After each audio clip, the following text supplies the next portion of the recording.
Hello guys, first video आप देखकर आ चुके होंगे। अब मैं सेकंड वीडियो के बारे में बताने वाला हूं। फर्स्ट वीडियो में मैंने आपको सारी चीज़ें टर्मिनोलॉजीज कवर कर दी थी। अजाइल टेस्टिंग क्या होती है, स्क्रम क्या होता है, कौन कौन से प्रिंसिपल्स, हमारे 5 प्रिंसिपल्स याद करने हैं। अजाइल और स्क्रम में डिफरेंस क्या होता है, स्प्रिंट क्या होता है, एपिक क्या होता है, features, user story, stand up, product backlog, sprint backlog, agile ceremony के बारे में भी मैंने आपको बता दिया था। स्प्रिंट रिव्यू क्या होता है, रेट्रोस्पेक्टिव क्या होता है।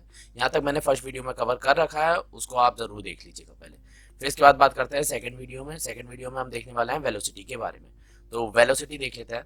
वेलोसिटी और कैपेसिटी में क्या डिफरेंस होता है। देखो, वेलोसिटी क्या होता है, वो एक्चुअल पॉइंट कंप्लीटेड, मतलब ये वेलोसिटी में क्या होता है, is based on the actual point completed, कितना हमने वेलोसिटी में कंप्लीट किया। ये हमारा निकल कर आता है लास्ट कुछ प्रीवियस स्प्रिंट के बेसिस पे। मतलब आपने लास्ट स्प्रिंट में, आपने समझ लीजिए कुछ पॉइंट्स, हम स्टोरी पॉइंट्स देते हैं ना टिकट में, तो वो उसके हिसाब से वेलोसिटी निकलती है। तो जैसे आपने लास्ट स्प्रिंट में 90 पॉइंट्स का किया था, फिर इसके बाद इस स्प्रिंट में 95 किया था, तो उसके बेसिस पे हमारी वेलोसिटी निकल कर आती है कि हम नेक्स्ट स्प्रिंट में कितनी वेलोसिटीज के साथ हम जा सकते हैं। ठीक है। Velocity is used to plan how many product backlog items the team should bring into the next sprint. यही चीज मैंने आपको बता दी। लास्ट स्प्रिंट में जैसे हमने 90 लिया, 95 लिया वर्किंग डेज के हिसाब से, 10 वर्किंग डेज के हिसाब से, तो हम नेक्स्ट स्प्रिंट में हम कितनी वेलोसिटीज के साथ जा सकते हैं जो हमारा कंप्लीट हो सकता है। कैपेसिटी क्या होती है, कैपेसिटी होती है कि हमारी टीम की अवेलेबिलिटी कितनी है। कि अगर बाई चांस हमने वेलोसिटी तो हम 95 ले सकते थे, बट हमारी कैपेसिटी कम है, हमारी कैपेसिटी है 85 की या 80 की। क्यों है, क्योंकि है ना कोई टीम मेंबर आपका बीमार पड़ गया है, या फिर लीव है ज़्यादा, या फिर फेस्टिवल लीव है, या फिर ऑफिस की हॉलीडे है, तो उसमें हमारी कैपेसिटी कम होगी, क्योंकि उसमें हम कंट्रीब्यूट नहीं कर सकते।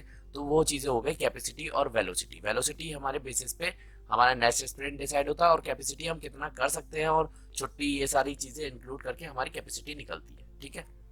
नेक्स्ट बात करते हैं पेयर प्रोग्रामिंग क्या होता है। पेयर प्रोग्रामिंग क्या होता है, अजाइल सॉफ्टवेयर डेवलपमेंट टेक्निक है। ये एक टेक्निक है जिसमें क्या होता है, दो प्रोग्रामर एक साथ काम करते हैं एक ही वर्क स्टेशन पे। एक क्या करता है, एक कोड को लिखता है, और दूसरा क्या करता है, उसको रिव्यू करता है। और ये दोनों स्विच कर सकते हैं आपस में रोल। मतलब एक बार कोई दूसरा प्रोग्रामर लिखेगा कोड और एक रिव्यू करेगा। फिर इसके बाद जो दूसरा वाला था उसे अब लिखने का काम दिया जाएगा, और पहले वाले को रिव्यू करने का काम दिया जाएगा। तो ये हो गया हमारा पेयर प्रोग्रामिंग। सिंपल है, पेयर प्रोग्रामिंग मतलब दो की प्रोग्रामिंग एक ही वर्क स्टेशन में, एक लिखेगा एक रिव्यू करेगा। समझ गए होंगे यहाँ तक। नेक्स्ट बात करते हैं इम्पीडेंट क्या होता है। देखो, इम्पीडेंट का डेफिनेशन पढ़ लेते हैं फिर पढ़ते हैं, इसे समझते हैं। An impediment is anything that keeps the team from getting work done that slows velocity. कोई भी चीज जिसकी वजह से हमारा जो काम है वो उसमें रुकावट पैदा हो रही है, या फिर हमारी वेलोसिटी कम हो रही है, तो वो हम इम्पीडेंट में बोलते हैं। इम्पीडेंट कैसे हो सकता है, अलग अलग तरीके से। मतलब काम में रुकावट है, या फिर काम हमारा धीरे हो रहा है, कैसे हो सकता है कि टीम मेंबर हमारे बीमार पड़ गया, कोई हमें रिसोर्स ही नहीं मिल पाई। ठीक है। लैक ऑफ मैनेजमेंट है, मैनेजमेंट सपोर्ट का, हमें कुछ पूछना है मैनेजमेंट से और मैनेजमेंट अवेलेबल ही नहीं है, तो लैक ऑफ मैनेजमेंट सपोर्ट। और कोल्ड टीम रूम, ये सब चीज़ें की वजह से हमारा इम्पीडेंट होता है। इम्पीडेंट मतलब आप समझ सकते हैं रुकावट, हमारे काम में क्या रुकावट हो रही है, जिसकी वजह से हमारा डेडलाइन मेट नहीं कर पा रहा है, या फिर हम वेलोसिटी को कवर नहीं कर पा रहे, उसे कहते हैं इम्पीडेंट। यहाँ पे आप डेफिनेशन देख सकते हैं, ये डेफिनेशन आप याद कर लीजिएगा यहाँ से, ताकि आपको इंटरव्यू में भी पूछे तो आप बता सके। Impediment are anything that can stop the progress of our project और यूजर स्टोरीज और prevent if getting from getting finished. हमें स्टॉप करता है प्रोग्रेस से, यूजर स्टोरी से, और काम खत्म होने से हमारा बचाता है, कि मतलब खत्म होने नहीं देता हमारा। इनडायरेक्टली आप ये समझ लीजिए। ठीक है, रुकावट। अब बात करते हैं burn up and burn down chart क्या होता है। Burn up and burn down. ठीक है। बर्न डाउन चार्ट क्या करता है, अमाउंट ऑफ डाउन, मतलब डाउन मतलब हो रहा है कि कितना हमारा वर्क रिमेनिंग है प्रोजेक्ट का, कितना रिमेनिंग एफर्ट रह गया, उसे हम कहेंगे बर्न डाउन चार्ट। और बर्न अप रह गया how much work has been completed, अभी तक कितना कंप्लीट हो चुका है हमारे टोटल स्कोप से। तो इसका अगर हम चार्ट देखें तो यहाँ पे आप चार्ट देख सकते हैं, ये हो गया बर्न डाउन का, ये बर्न अप का, कितना हमारा रिमेनिंग है। तो ये चीज़ें हमारी यहाँ से आ गया, जैसे यहाँ पे हमारा बहुत सारा रिमेनिंग था, फिर कम रिमेनिंग होता गया, ऐसे करते हुए 10 तारीख तक हमारे ज़्यादातर सारी चीज़ें कंप्लीट हो गई। तो ये हो गया हमारा बर्न डाउन चार्ट। और बर्न अप चार्ट क्या है, हमारा स्कोप ये था, हम कब कंप्लीट करना स्टार्ट किए, यहाँ से करना स्टार्ट किए, ये और हमारा यहाँ पे मीट कर गया एक साथ। तो हमारा जितना स्कोप था उतना हमने कंप्लीट कर दिया। तो ये हो गया हमारा बर्न अप, और ये हो गया बर्न डाउन चार्ट। ठीक है।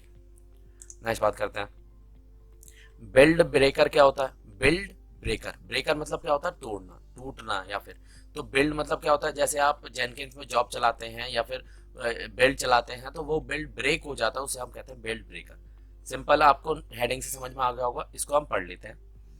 एन इंड advertent mistake by a software developer that sometimes stop the build process, ठीक है, sometimes stop the build process or cause unacceptable warning or failure in the automated test environment is known as build breaker। मतलब वही बात हो गई कि developer की तरफ से कुछ मिस्टेक हो गया या फिर कोई भी है ना प्रॉब्लम हो गई, अलग से प्रॉब्लम आ गई, तो जिसकी वजह से हमारा बिल्ड कंप्लीट नहीं हो पाया, फेलियर हो रहा है हमारे ऑटोमेशन टेस्ट में, तो उसे हम कहते हैं बिल्ड ब्रेकर। बिल्ड हमारी टूट गई या फिर बोल सकते हैं ब्रेक, बिल्ड फट गई, ठीक है। अब बात करते हैं ग्रूमिंग इन अजाइल। ग्रूमिंग का वर्ड आपने बहुत बार सुनेंगे कि चलो ग्रूमिंग कर लेते हैं, हमारी रेट्रोस्पेक्टिव हो गई, फिर इसके बाद ये ग्रूमिंग कर लेते हैं, इंटरनल ग्रूमिंग हो गई। तो इंटरनल ग्रूमिंग में हम कैसे करते हैं, बैकलॉग के जो हमारे जितने भी टिकट्स होते हैं उनको हम ग्रूम करते हैं। बैकलॉग्स के हमने आपको बता दिया कि बैकलॉग कैसे होता है। बैकलॉग में हमारा प्रोडक्ट मैनेजर जो होता है या फिर कस्टमर होता है वो पहले से ही रिक्वायरमेंट डाल देता है। अब वो रिक्वायरमेंट को समझना है पूरी टीम के साथ और उसके हिसाब से हमें एस्टिमेशन करना है, स्टोरी पॉइंट देना है, तो उसे हम कहते हैं ग्रूमिंग इन अजाइल, ठीक है। Also referred as backlog refinement, backlog का रिफाइनमेंट होगा या स्टोरी टाइम हो गया।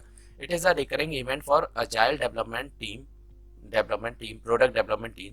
The primary purpose of a backlog grooming session is to ensure the next few sprint worth the user story in the product backlog are prepared in the sprint planning। हम grooming इसलिए करते हैं कि आगे की जितने भी स्प्रिंट्स है वो हमारी सही सही जाए, जितने भी यूजर स्टोरीज हमें उठाने हैं प्रोडक्ट बैकलॉग से, हम उठा के अपने स्प्रिंट बैकलॉग में डाल सकें, तो वो हमारी ग्रूमिंग में आ जाती है। जीरो स्प्रिंट, इसका आपको कुछ काम नहीं होगा, जब आप कंपनी में जाएंगे तो जीरो स्प्रिंट खत्म हो चुकी होगी। जीरो स्प्रिंट के बारे में डेफिनेशन पढ़ लेते हैं बस। Zero sprint can be defined as the preparation step for the first sprint in agile. Agile किसी ने आपने इम्प्लीमेंट किया है अपनी कंपनी में, जो सबसे पहला आपका स्प्रिंट रहेगा उसे हम बोला जाता है जीरो स्प्रिंट। जीरो स्प्रिंट क्यों बोला जाता है इसका देख लेते हैं। क्योंकि इसमें कुछ एक्टिविटीज़ होती हैं जो हमें करनी होती है अपने प्रोजेक्ट को स्टार्ट करने से पहले। कौन कौन सी एक्टिविटीज़ होती हैं जीरो स्प्रिंट में, जैसे setting the environment for the development, development के लिए सारा एनवायरनमेंट सेट करके दो, क्यूए एनवायरनमेंट दो, या फिर आपके पास रिग्रेशन एनवायरनमेंट है या फिर आपके पास स्टेजिंग एनवायरनमेंट है, सारे एनवायरनमेंट आपको सेटिंग करने हैं डेवलपमेंट फेज पे और टेस्टिंग के लिए भी। बैकलॉग के पहले से प्रिपरेशन होनी चाहिए, तो ये सारी चीज़ें हमारी जीरो स्प्रिंट में आ जाती है, ठीक है। स्पाइक देख लेता है। Spike is a type of story that can be taken between the sprint. Spike एक अलग तरह की स्टोरीज होती है जो हम स्प्रिंट के बीच में ले लेते हैं, या फिर आप कह सकते हैं कोई भी अलग से कोई काम आ गया तो इस पर स्पाइक बोल सकते हैं। Spikes are commonly used for the activities related to the design technical issues such as research, design, prototyping and exploration. बीच बीच में आपको कभी भी आपको स्टोरी बनानी पड़ सकती है कि मुझे उसके बारे में कुछ रिसर्च करना है, इसका कुछ डिज़ाइन चाहिए या फिर इसको एक्सप्लोर करना है, तो ये सारी चीज़ें हम स्पाइक में कंसीडर करते हैं। दो तरह के स्पाइक्स होते हैं, एक तो फंक्शनल स्पाइक और टेक्निकल स्पाइक। टेक्निकली कोई प्रॉब्लम आ रही है तो टेक्निकल स्पाइक, अगर फंक्शनली आपको एक्सप्लोर करना है किसी चीज़ का तो फंक्शनल स्पाइक में आ जाता है। अलग अलग रोल क्या होता है स्क्रम का, what are the different role in scrum. अलग अलग रोल्स कौन कौन से होते हैं स्क्रम में। एक तो स्क्रम मास्टर होता है, प्रोडक्ट ओनर होता है और टीम होती है। स्क्रम मास्टर जो पूरे है ना स्क्रम को संभालता है, प्रोडक्ट ओनर जो बैकलॉग में टिकट डालता है, और टीम जो हम लोग हैं पूरे क्यूए यूआई सारी चीज़ मिला के वो टीम होती है। अब इसके बारे में थोड़ा सा देख लेते हैं, इनकी रेस्पॉन्सिबिलिटी क्या होती है अलग अलग की। प्रोडक्ट ओनर की क्या होती है। Product owner is actually the stake holder of the project. Stake holder रहता है प्रोजेक्ट का, या फिर प्रोजेक्ट मैनेजर भी बोल सकते हैं, वो भी है ना हमें बता देता है कि क्या क्या काम करने हैं। He represent the project requirement before the team. He is responsible to have a vision of what to build and convey his detailed vision to the team. He is a starting point of the Agile Scrum Development Project. ये आगे का vision देखता है कि मुझे जैसे job की functionality चाहिए या फिर ट्रांजैक्शन की फंक्शनैलिटी चाहिए, नोटिफिकेशन चाहिए, आपको कोई से भी प्रोजेक्ट में कुछ भी चीज़ें चाहिए, तो वो सारा काम आपका प्रोडक्ट ओनर का रहता है। वो सारी चीज़ें रिसर्च करेगा कि क्या चीज़ें चाहिए, आगे विजन के लिए क्या हो सकता है, कौन कौन से एक्सपेरिमेंट कंडक्ट होने चाहिए, वो सारी चीज़ें प्रोडक्ट ओनर करता है और वो हमारे बैकलॉग में डालेगा, ठीक है। स्क्रम मास्टर क्या होता है। स्क्रम टीम क्या होती है। स्क्रम टीम में हम लोग आ जाते हैं, जिसमें है ना सारा काम को है ना जो भी प्रोजेक्ट का काम है उसे हमें कंप्लीट करना होता है। ज़्यादातर 10 होता है, 10 12 भी हो सकता है, 15 भी हो सकता है। जैसे यहाँ पे लिखा हुआ है 6 डीव और 4 QA, ज़रूरी नहीं है 6 डेवलपर हो, 5 डेवलपर हो सकते हैं, 4 डेवलपर हो सकते हैं, 3 QA हो सकते हैं, 2 UI के हो सकते हैं। तो ऐसे डिवाइड हो सकता है, अपने अपने टीम का अलग अलग रहता है। स्क्रम मास्टर क्या रहता है? स्क्रम मास्टर हमारे स्क्रम टीम में से ही कोई एक बंदा होता है जो उस पूरे स्क्रम को मैनेज कर रहा होता है। तो scrum master is the leader and the coach for the scrum team who checks whether the scrum team is executing committed tasks properly. He is responsible to increase the efficiency and productivity of the team so they can achieve the sprint goal effectively. मजा आया।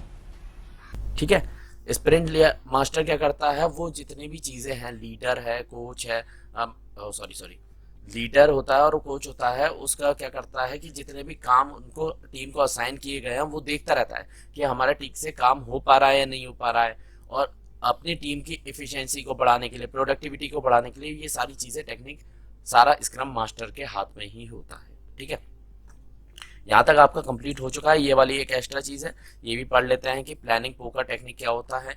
किसी किसी में company में use होता है, किसी में नहीं होता। ज़्यादातर हम पॉइंट का एस्टिमेशन हम ऐसे ही कर सकते हैं। स्टोरी पॉइंट का एस्टिमेशन, स्टोरी पॉइंट क्या होता है वो चीज़ें यहाँ पे नहीं लिखी, मैं ऐसे ही जनरली बता देता हूँ। स्टोरी पॉइंट क्या होता है? आपको कोई भी टिकट मिला, उसमें आपका कितना एस्टिमेशन लगेगा, इसको हम फेबनुकाई सीरीज के हिसाब से देते हैं। जैसे 1 दिया, फिर 2 दिया, फिर 3 देंगे।